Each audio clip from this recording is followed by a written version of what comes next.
So now we are ready to test our crime scene, victim, and 4 suspects' blood samples.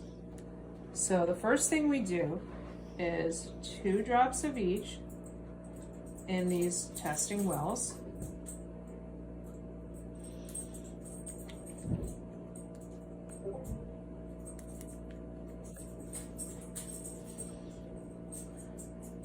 And I already took some time to invert them before.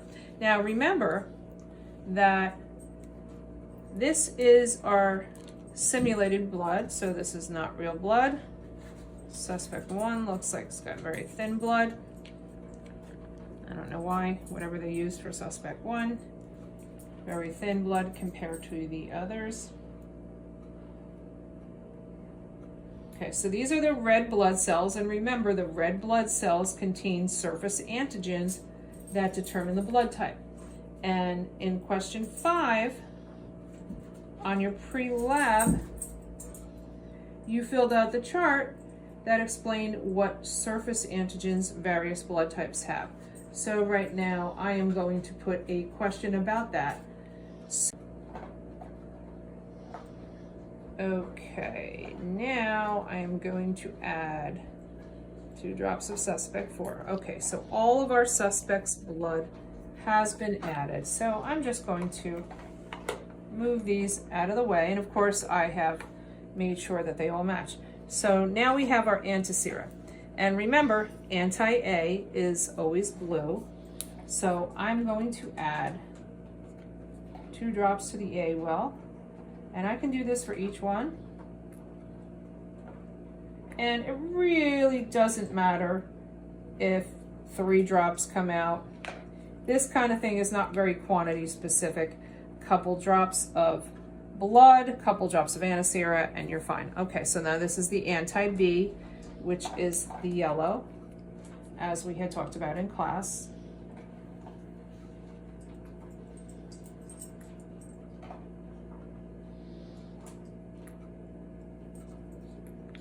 Okay, so now the last one is the green, which is the anti-RH serum, and that is in this last well.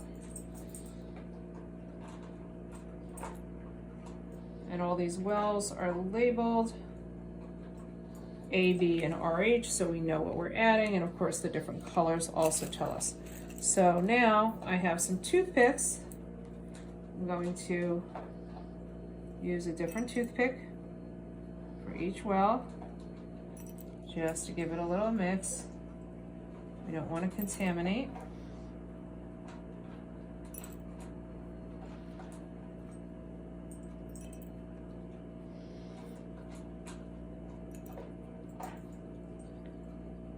And then after I mix them all, they're going to sit for a couple of minutes, and then you will record your results. So one of the reasons why I use this white laminated background was it made it easier than having to label the plastic well. Also, a white background is needed so you can see the reactions. So it kind of made sense to just kind of make a space for all these laminated, for all these wells, and laminated so I can reuse it.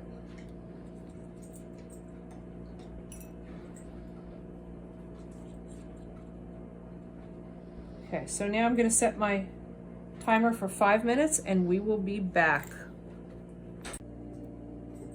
Now we are ready to record our results. Through the magic of video editing, 5 minutes has elapsed, and now we are going to check our results. So remember, any reaction that is cloudy, gooey, or opaque is considered to be a positive reaction. So if we look at our crime scene blood, what we can see is, and I'm just going to pick this up. Okay, so the anti-A, look how completely smooth that is. The anti-B, look how it's cloudy and agglutinated, and you can't see the black line through that. And look at how the anti-RH is completely clear. So when you record the results for this one, for anti-A serum, crime scene is negative. Anti-B serum, the crime scene is positive. And for anti-RH serum, the crime scene is negative. So you should be able to figure out by this point what blood type that is. And if you are not sure, then you need to go back to your notes. Okay, next we are going to look at our victim. So I'm just going to pick this up, and you can see that anti-A is gooey, so anti-A is positive. Anti-B is definitely negative. Anti-RH, definitely gooey, so that is positive. So the victim is positive for anti-A, negative for anti-B, and positive for anti-RH. Suspect 1, let's take a look at suspect 1. Suspect 1 looks positive for everything. And when I pick this up, you can definitely see that the anti-A and the anti-B and the anti-RH are all gooey. And look at how the anti-B, is very opaque. You can barely see. So all three of these wells are positive for suspect 1. So anti-A is positive, anti-B is positive, and anti-RH is positive. Okay, now we're going to move on to suspect 2. So suspect 2, the anti-A definitely looks negative. Anti-B definitely is cloudy, definitely opaque. We can't see that black line, so that's positive. The anti-RH is also negative. Let's go back. For suspect 2, anti-A is negative, anti-B is positive, and anti-RH is negative. Okay, suspect 3. Suspect 3, anti-A, look how gooey that is. So anti-A is positive, anti-B, very clear, so that's negative. Anti-RH is positive. Okay, so again, suspect 3, anti-A is positive, anti-B is negative, and anti-RH is positive. Next up is suspect 4. So if we look at suspect 4, so I'm rocking this back and forth, no gooiness, no cloudiness.